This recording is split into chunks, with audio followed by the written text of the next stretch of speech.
राजधानी दिल्ली में lumpy virus ने दस्तक दे दी है। दिल्ली सरकार के आंकड़े के मुताबिक दिल्ली में 172 पशुओं में लंपी वायरस के मामले सामने आ चुके हैं। देश के कई राज्यों में लंपी वायरस से हजारों पशुओं की मौत से दिल्ली के पशुपालक दहशत में हैं। पूर्वी दिल्ली के गाजीपुर गौशाला के प्रबंधक पृथ्वीपाल आर्य ने बताया कि लंपी वायरस के दस्तक से पशुपालकों में दहशत का माहौल है। लंपी वायरस से ग्रसित पशुओं को लावारिस छोड़े जाने की भी बात सामने आई है, जो स्वस्थ पशुओं के लिए खतरनाक हो सकता है और इससे ये वायरस और तेजी से फैलेगा। पृथ्वीपाल आर्य ने बताया कि शुरुआती एहतियात बरतने से इस वायरस से पशुओं को बचाया जा सकता है। उन्होंने बताया कि लंपी वायरस से ग्रसित पशुओं के शरीर में बड़े बड़े दाने हो जाते हैं। ऐसे लक्षण पाए जाने पर उस पशु को स्वस्थ पशुओं से अलग कर दे और उसका इलाज वेटनरी डॉक्टर से कराए। कुछ ही दिनों में पशु पूरी तरीके से स्वस्थ हो जाएगा। पशुओं को लंपी वायरस से बचाने के लिए उसे बाहरी पशुओं से संपर्क में नहीं आने दे और पशुओं का पूरा ध्यान रखे। खास तौर से साफ सफाई का विशेष तौर से ध्यान रखे। इसमें ऐसा है कि एक तो हम ये ध्यान कर रहे हैं कि भाई कोई भी बाहर के गाय हम अपने अंदर यहाँ ना आए। दूसरा नंबर, हम अपनी गाय का जो भी रोजाना अपनी गायों में घूम रहे हैं, कोई भी गाय बीमार होती है, बुखार होता है, उसको हम बिल्कुल एकदम उसको यही संभावना होती है कहीं लंपी ना आ जाए तो उसको एकदम अलग कर देते हैं।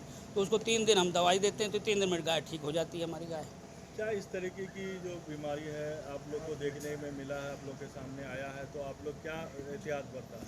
इसमें यही है कि एक गाय को अगर कोई लक्षण दिखते हैं तो वो दूसरी गाय के संपर्क में ना जाए। ये हम उसको बिल्कुल ध्यान में रखते हैं, क्योंकि ये बीमारी ऐसी होती है कि इसमें फुंसियाँ निकलती है गाय के, और गाय के ऊपर जैसे फुंसी हो जाती है तो फिर उसमें वो फूट जाती है, जैसे अपने शरीर में होती है। फूटने के बाद में जो उसमें ऊपर जो खाल है, अगर वो वहाँ गिर जाती है और वो दूसरी गाय उसके संपर्क में आ जाती है, वो दूसरी गाय को भी अवश्य आएगी।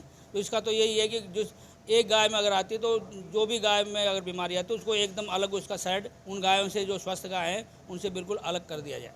दिल्ली सरकार की तरफ से अलर्ट जारी किया गया है, क्या किसी तरीके का दवा हुआ इस तरह? नहीं, दिल्ली सरकार की तरफ से हम तो अखबार में ही पढ़ा है, हम तो अपना खुद अपनी वैक्सीन वो एंटीबायोटिक ला करके लगा रहे हैं। और दिल्ली सरकार की तरफ से हमने पूछा भी था अस्पताल से कि कोई दवाई है, बोलो नहीं दिल्ली हमारे यहाँ कोई दवाई वैक्सीन अभी तक नहीं आई है।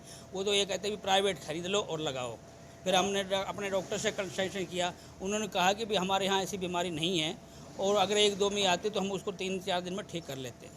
आम गौपालक को आप क्या संदेश देना हम आम गौपालक को ये संदेश देना चाहते हैं कि अगर कोई इस तरह की उनके गाय में, भैंस में या कोई भी पशु में ये बीमारी फैलती है तो उसको एकदम अलग करके, और ये नहीं है कि भाई उसको छोड़ दिया जाए, उसको अच्छी तरह से उसका उपचार किया जाए, जिससे वो गाय तो बीमार है दूसरी जगह जाके दूसरी गायों को भी मतलब ना फैलाए।